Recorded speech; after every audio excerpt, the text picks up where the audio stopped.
clarity amidst chaos cuts through the noise. Mhm. That's my quote. But just think about it. You need to find a way to get clarity amidst the chaos. Because when you have that, it cuts through the noise and the information and the firefighting. You can then lead in a much stronger way. Step into the world of success with your brand amplified, the ultimate podcast designed to unravel the intricacies of thriving businesses. I'm your host, Anika Jackson, and I'm on a mission to uncover the stories, strategies, and secrets that have propelled entrepreneurs and business leaders to success. It isn't that often that I hear about somebody and say, I'm clearing my schedule. They must come on the podcast now. Deb Coviello was one of those people. As soon as I came across her, I said, this is a huge yes. Let's do this. Let's do this as soon as possible. I can't wait until the new year. Deb, you are the Drop-In CEO. You have an amazing book, The CEO's Compass. You have a podcast. You have done so much. And I'm really excited to hear what it means to be a drop-in CEO, how you got there, and then, weave in the rest of your narrative and your brand and your story. So thank you. Well, thank you so much for giving me the opportunity and fast forward getting me onto the schedule. I've got a lot of interesting things to share. I am a talker, so I am ready to go and hopefully provide amazing value for you and your audience. I have no doubt that you will. I noticed that you got a BS in biomedical engineering. How did you go from that into business, drop-in CEO for multiple businesses, having that be your now registered trademark and so much of what you do? And because that's not a typical path. But what is typical and what is normal? True. So, yeah, I could get started here, but it's one of those things. I identify as a creative. Okay. I started out my life very much as a creative, from singing and dancing and writing and all kinds of things, arts and craft and what have you. But something happened along the way. I was a really smart kid, really talkative kid. Went into the school system, and around the 5th grade, I just started excelling in math and science. And so that became the jumping off point. I was in high school. I was top 10% of my class. I used to compete in biology. So yeah, nerd slightly, good at problem solving, and then decided, okay, let me go into the sciences. Went to Rensselaer Polytechnic Institute as a biology major, but then said, I think I want to be a doctor or be in school the rest of my life. Let me just jump over to the School of Engineering and become a biomedical engineer. So good decision. Engineers back in the day, I'm not going to even date myself, actually get paid pretty well. And you come out with a solid degree, you get a lot of job offers. At least that's what happened in the 80s. However, along the way, I realized that biomedical engineering wasn't quite for me. But along the way, I became very interested in manufacturing. It was really a creative process of taking different ingredients and things and creating a particular output. And it was just so interesting to me. So I decided not to go to grad school or medical school, where most of my colleagues did, and decided to go into manufacturing, where I did spend 30 to 35 years in manufacturing in different environments, electronics, chemical industry, and specializing in quality and operational excellence. So how do we make things better, faster, cheaper, safer? Fast forward, I became the head of quality for the #1 global flavor and fragrance company. I had arrived. I wanted to have bigger impact and did quite well. Leadership really evolved during that time. I really started coming into my own and having a new voice, new confidence. And then all of a sudden, I became a square peg in a square round hole. Didn't fit anymore. Getting really stressful. And the best thing that ever happened was I got kicked out of the nest very gently into a place where I'd never been. But I said, I don't want to go back to big corporate, but I'd like to run forward and let me start my own consulting business. Real quick, over 3 or 4 months, a lot of walking, a lot of crying, a lot of writing, a lot of podcasting, I said, I'm going to open up Illumination Partners. and serve small and medium-sized companies. Well, in the process, I started watching social media, getting involved in LinkedIn. Somebody says, we're looking for people to interview on podcasts. And so I said, raised my hand, and I actually loved it, got the bug. I'm starting to chase different people looking for guests. And then I said, I want to stop chasing. I got a voice. I want to do it myself. Really quickly, once I was interviewing with somebody, they asked me what I did. And I said, well, I'm kind of like the drop-in CEO. I drop into businesses. I help resolve a business issue with that C-suite leader. We elevate the people for a lasting impact. And when you don't need me anymore, you pull me out. So we finished the interview and he debriefed me and he says, Deb, where'd you come up with the drop-in CEO? And I said, well, it just kind of came out of my mouth. I don't know where it came from. But then I realized in my corporate career, there was a CEO that dropped in. We were in trouble. He helped resolve the issue with us. He rolled up our sleeves, elevated our confidence, and then he was pulled out and replaced by somebody else. I said, that's the way I operate. And I remembered how he made me feel. And so I finally embraced the drop-in CEO. It took me about 5 months to say, maybe that's my brand. And from that, I named the podcast, the Drop-in CEO podcast. And then every derivative off of that became the brand. I trademarked the brand and everything else is an offshoot of that. So I know that was a lot, but that story is so important to me and differentiating from a brand perspective. It 100% is. And I appreciate that you talked about your younger school years, because I was in theater, I was in debate, I was in all the different activities as well. I did love math and science, but I was silenced in some ways, just the way that you were silenced in different ways, where people would say, why are you using such big words? So I struggled to be myself, but fit in. And it's funny now I'm back to being that person because I'm studying AI, I'm teaching grad school, I'm doing all of these things that I could have been doing probably earlier if I'd had that oomph. But I feel like this is also the perfect time. As you said, there's no linear path. We have to learn a lot of things along the way to really truly find our voice. You also mentioned that you kind of had to be nudged gently to get back to who you really were. You were in a very secure space that you loved, but you had all of these other great skills that you weren't necessarily sharing with the world or able to share fully because you were in this corporate structure. So I'm really grateful that you found your way back out to be a drop-in CEO and pursue all of these other aspects of yourself and your business. Oh my, I feel like you so know me. Just leaning into that, one thing that I've said to people when they say, Deb, I can't believe how much you have transformed yourself, not only in a voice and how I've branded myself coming out of a corporate environment. And I was thinking one day, and it came out during a podcast interview, I said, I think I became what I once was, carefree, a kid that was talkative. And then society silenced me at different junctures along the way. So you go quiet and then you get loud again. Now, what happened in the corporate part, where eventually I got nudged out, it was the best thing that happened because towards the end, there was a lot of stress. Again, highly accomplished, but very stressed. And I told my husband, I said, something's got to change. Something's got to change. I'm not sure. And so when I was asked to leave, I did it most graciously because I help the transition. But then I look back, it was the best thing that ever happened to me because now here I am, you and I having a great conversation. You and I have a voice on our own platforms and also shining a light on the other people.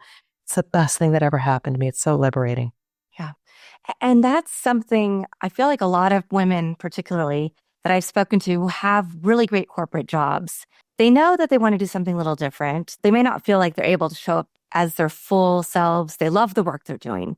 They feel like they're making impact, but they don't have that nudge and they don't know what they would do afterwards. So how did you come back to the realization of, this is what I want to be doing. I want to be doing it in a different way. This is what I know I'm really skilled at. And this is something where I could really make an impact. So I'm going to lean into the power of podcasting. So I did a lot of walking and reflection during a 3-month period where I was kicked out. And I was doing so much walking. The kids talked to my husband and says, is Mom okay? She is walking like I'm miles and miles and miles. I did probably a couple half marathons worth of walking. But there was one particular podcast host, I'll give credit to, Jeffrey Shaw, who at the time was the creative warrior And he kept bringing on all kinds of entrepreneurs that were in corporate, or they went out into that entrepreneurial space. And after listening to all of this, I said, I can do this. I can do this. I can do something creative. And it was more about, at the time, running away from corporate. I did not want to go back to that environment. But I later realized I still had a lot of value and talent, and I could focus on the small and medium-sized companies and provide really intense value, be that drop-in CEO when they need it at a particular juncture. And then once they're stable or they're good, pull me out. And so that's what propelled me forward, like running away. But now I've got this passion. Now that I've discovered podcasting and the people that I can serve, I love the opportunity to be on your platform and reach more people than I can imagine versus one by one. That's the beauty of this work that we're doing right now, because I've got so much time, so many people to impact, and now I'm running towards that versus running away.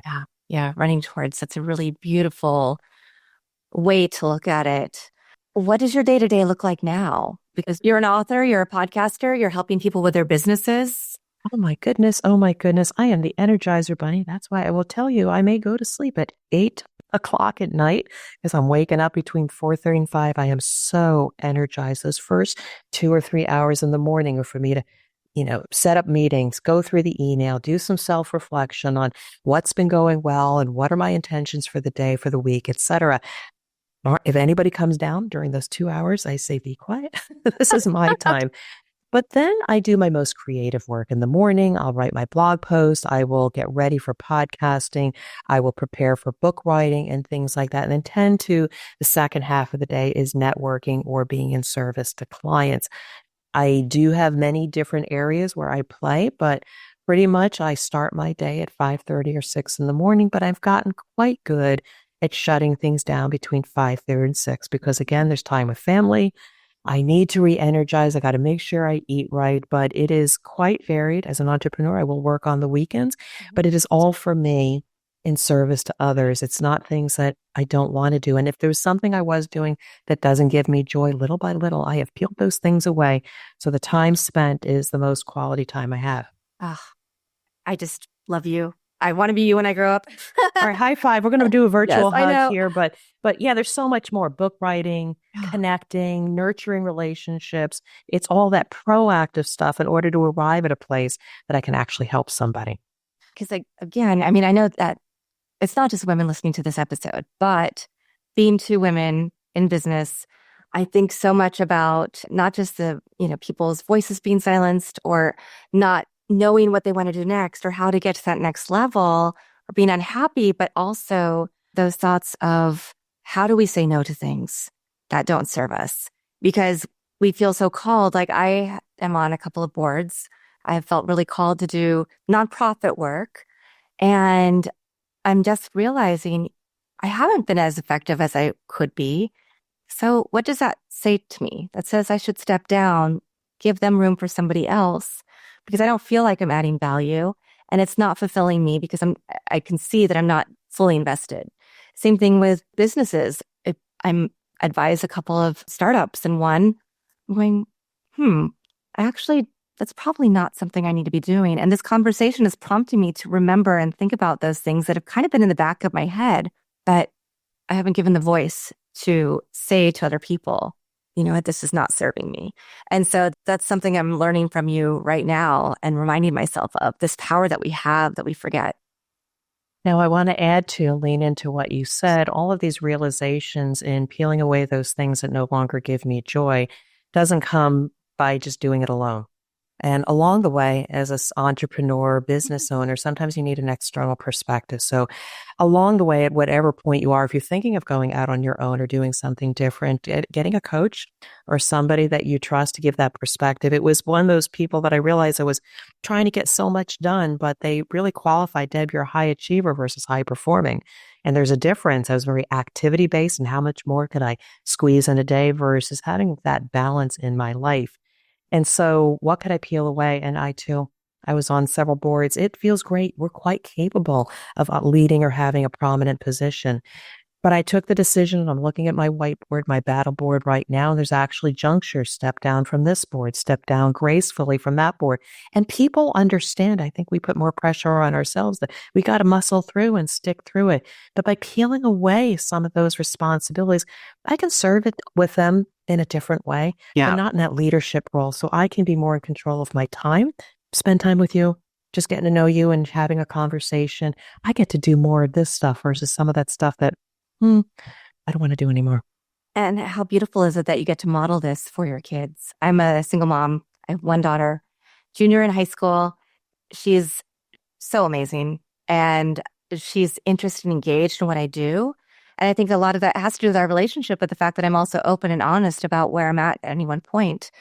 A few years ago, I moved back to LA from Houston. I had to start completely over. I was starting over with, what am I going to do for work? How am I going to get a job? Because I know a lot about a lot of things, but not like a whole bunch about one specific thing. And so these are questions I think we ask ourselves, whether it's entrepreneurs, whether you're going in to help a business figure out what do they need to tweak, or just on our own individual journeys. Yeah, sometimes just some advice on that is, okay, maybe you had a very acute start and stop of what you were doing. And we don't want in life, I mean, we can only control so much, but never be in a place where all of a sudden, oh, okay, maybe I was kicked out of the nest and now what will I do? We need to take some time while in whatever situation that we're in to take some time and pause and reflect. Am I where I need to be? Maybe I can't change my situation, but what are those small things that you can do now to maybe prepare yourself for when maybe the next opportunity is, whether you're kicked out or, ooh, here is an opportunity in front of me. You got to take some time for yourself. And I didn't, but now I do. Yeah. Yeah. It sounds like you've made that transition really beautifully. After the couple months, of course, of walking in tears, I want to learn more about your writing. You have a book, but you have another book that's dropping very soon, I believe, right? The new CEO's Playbook. Yeah, there's a couple things dropping if you want me to go ahead and share a bit. So I was inspired back in 2021 to finally systematize all these thoughts that Deb is talking about, all these videos. And really, somebody said, these are great thought leadership topics, but I don't get you. I don't understand you. What's your process? What's your system? And that awakening or that statement kind of hit me. And I says, oh, I do need to write a book. So the book was written, The CEO's Compass, Your Guide to Get Back on Track. It was meant to kind of wake up CEOs. They've been very successful, but under different conditions, they're not experiencing the same success. So I created the compass points as kind of your do-it-yourself guide to get you back on track, depending on which compass point you follow. So I've been meaning to write another book, and the title is, though my book coach is working with me, is actually, I'm going to step back. The audiobook for the CEO's Compass, I just finished narrating it. That's coming out by the end of 2024. So it will be available on Audible and everything else because people said, Deb, is it on audio? I said, no, well, I don't like to read. I like to listen. So this beautiful voice will be on audio.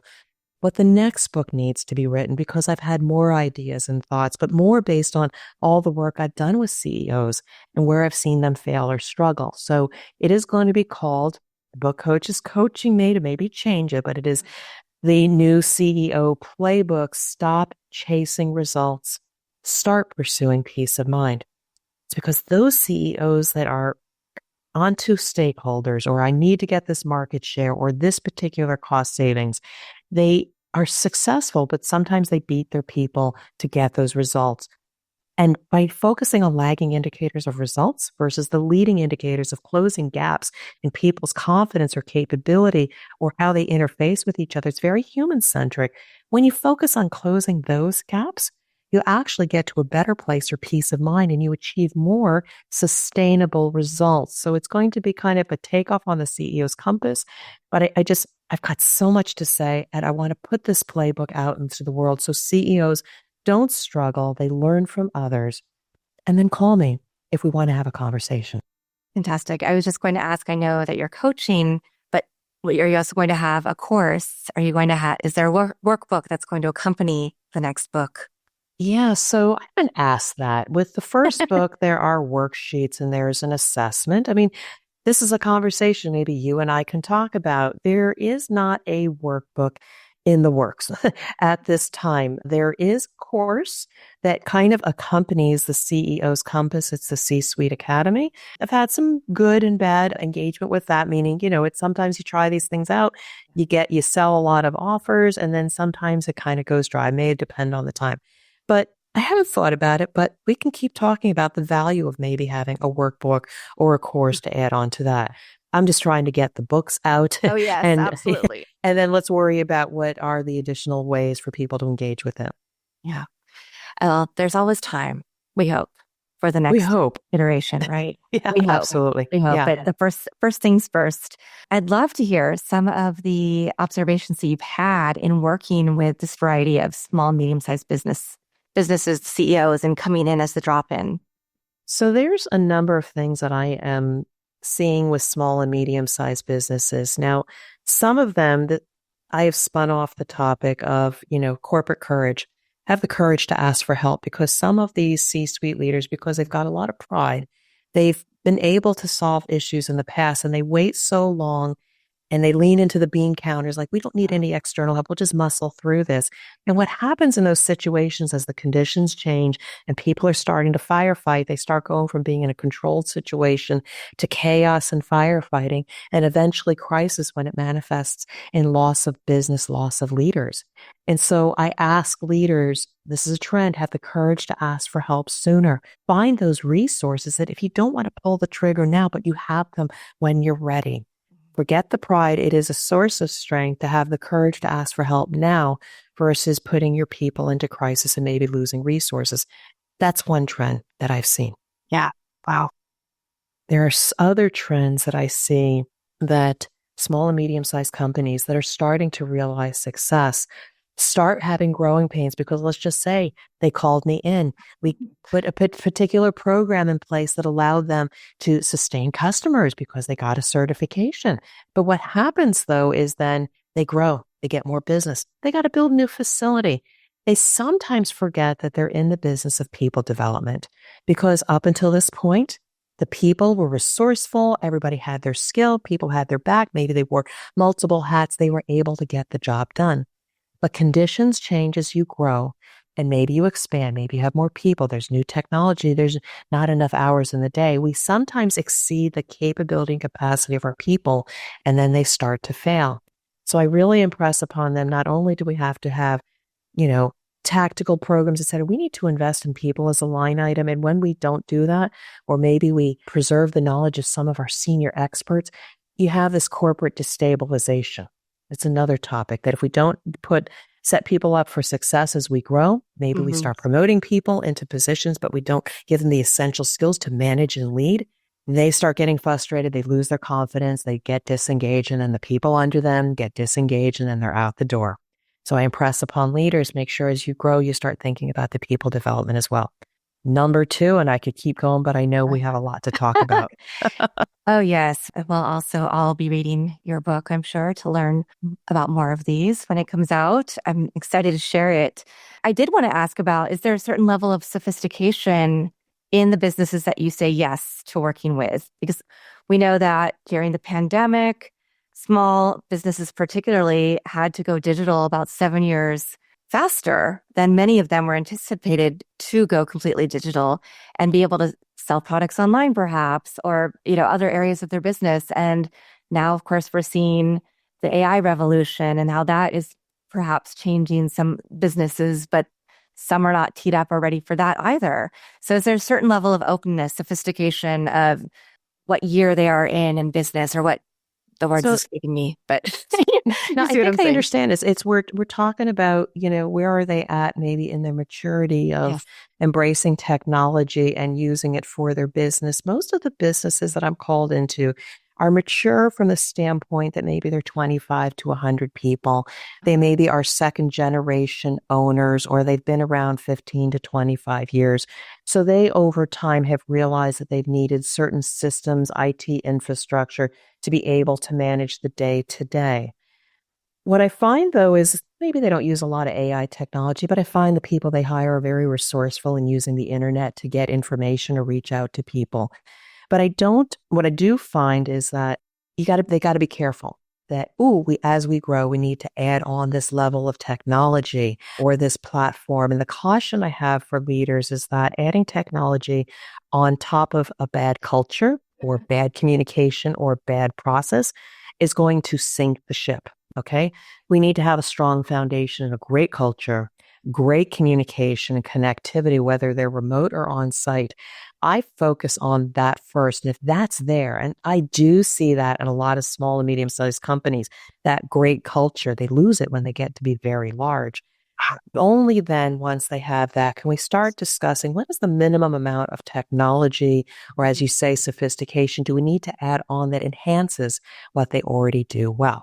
Maybe speed of communication. Maybe we need to start consolidating the information. Maybe we need to go to a Slack channel because we're now very iterative and we need to be more real time versus people being on the floor. Maybe we miss opportunity. It's only that sophistication that will enhance what they're doing, not with the thought maybe it'll increase efficiency. I'd look at the foundation first. Yeah, I really appreciate that answer and that nuance because I think sometimes businesses think they have to spend a lot of money upgrading their tech, but they haven't solved the very base issues that will help with them with their success first. Yeah. And a quick story. And this was a client I had in Singapore. I had the great fortune of helping them maintain and upgrade their quality and food safety certification for a major multinational customer.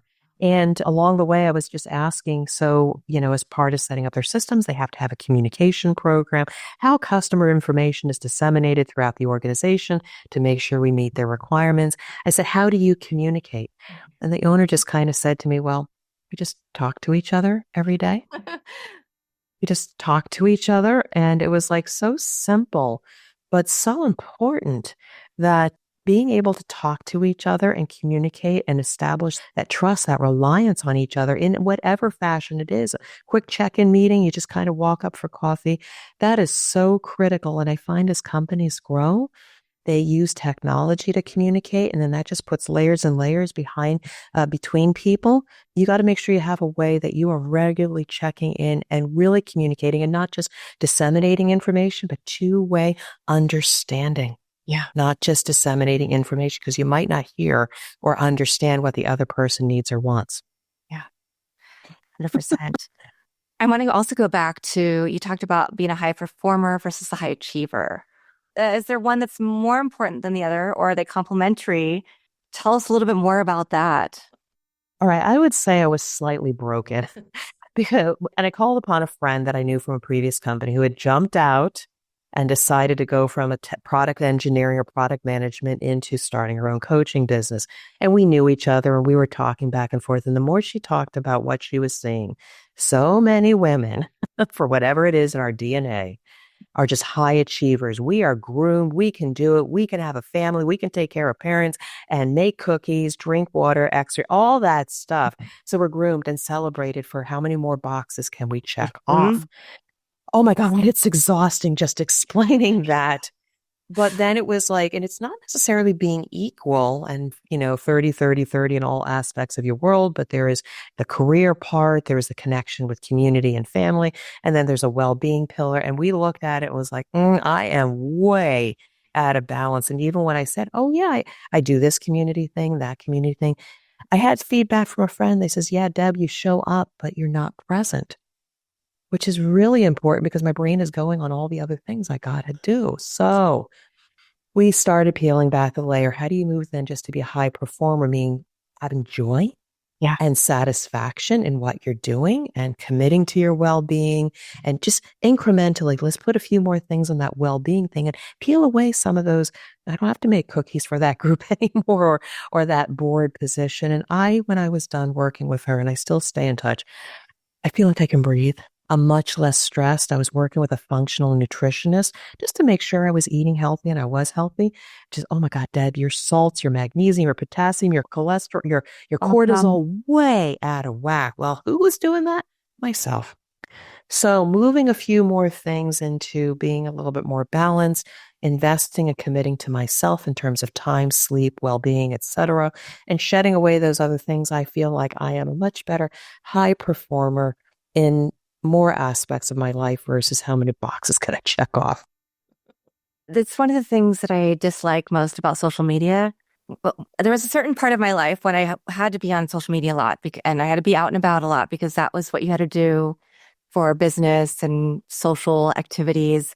But now I see people posting about all of the things that they're doing. And there are a lot of women who are doing exactly what you're saying. And like, how are you doing all of that? I do a lot. I admit that. But everything I'm doing, I see the alignment with everything else that I'm doing. So it makes sense to me, but I'm not now going and talking about it on social media because I don't need that validation and I don't need to, to necessarily share it with anybody but myself or people I want to work with or connect with. But I, to your point, I'm thinking I have those couple things I need to take off my list, but then I also need to think further about that because you're right. I want to show up as a high performer, not a high achiever. And I think a lot of people listening right now are thinking the exact same thing. And then here's part two, and this is hard too, is we need to be kind to ourselves. I'm saying, oh, shoot, I'm failing because I thought I was doing the right thing. Just be kind to yourself. Give yourself some grace.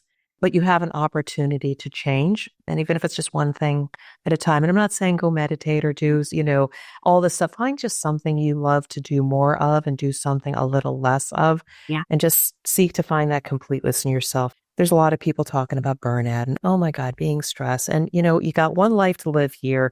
You don't need to be shaving off years at the end. Again, you got family, community, others that are depending on you. You don't want life to happen and have an acute situation where you're forced to stop.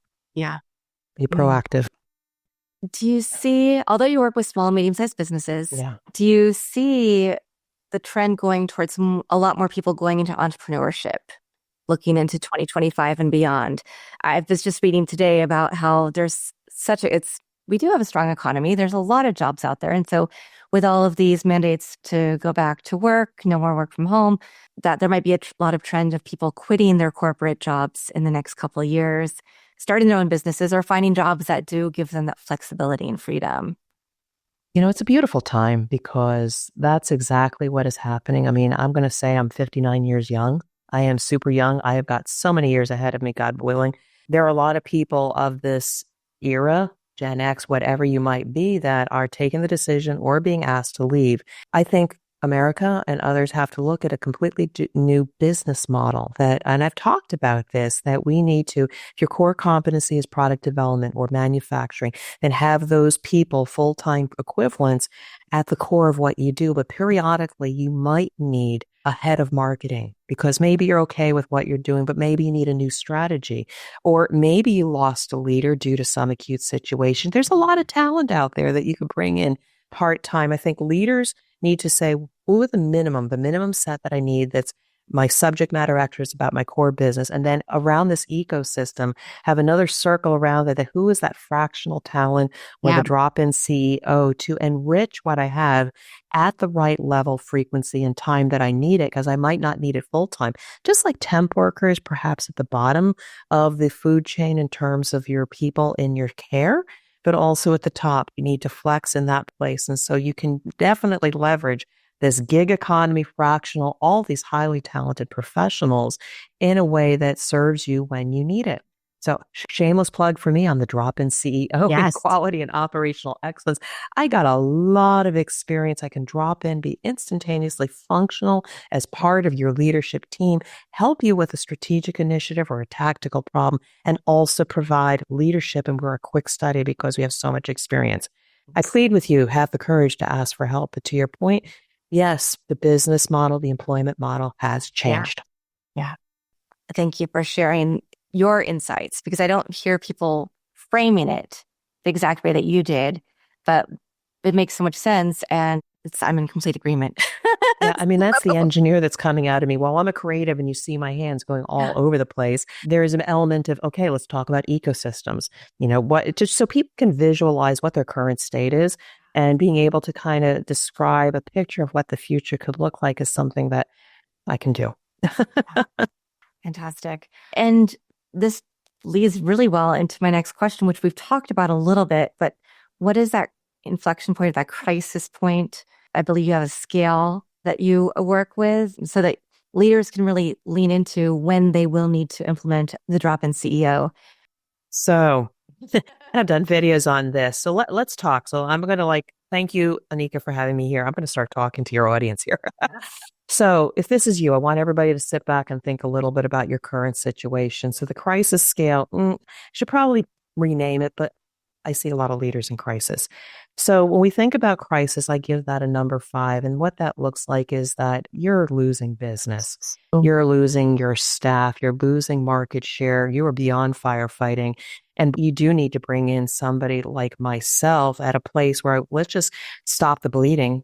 Let's get to stable operations. Let's not lose any more ground. Maybe just get us back into firefighting mode. We're starting to build trust again with your customers or your team. And if you get through that, you then move up the scale into chaos because you're still in a firefighting mode. You may not have addressed the root cause of what is not working well. Again, I can drop in and help do that troubleshooting to start setting up the systems such that they're more dependable and you don't have to be the firefighter. Now, quick note, some of the leaders out there like firefighting because that's their claim to fame and their addiction. You got to be careful. And if you have people that love firefighting and don't like getting to the root cause, you might want to look at your leadership or the people you have on your team. Now, ideally, once you get through the firefighting and you start establishing stable processes, stable workforce, you get to a number 3, which is control. Things are humming, things are working, you're not stressed. And that's a good place to call on somebody like me because I like working on the proactive stuff to get you to a better place.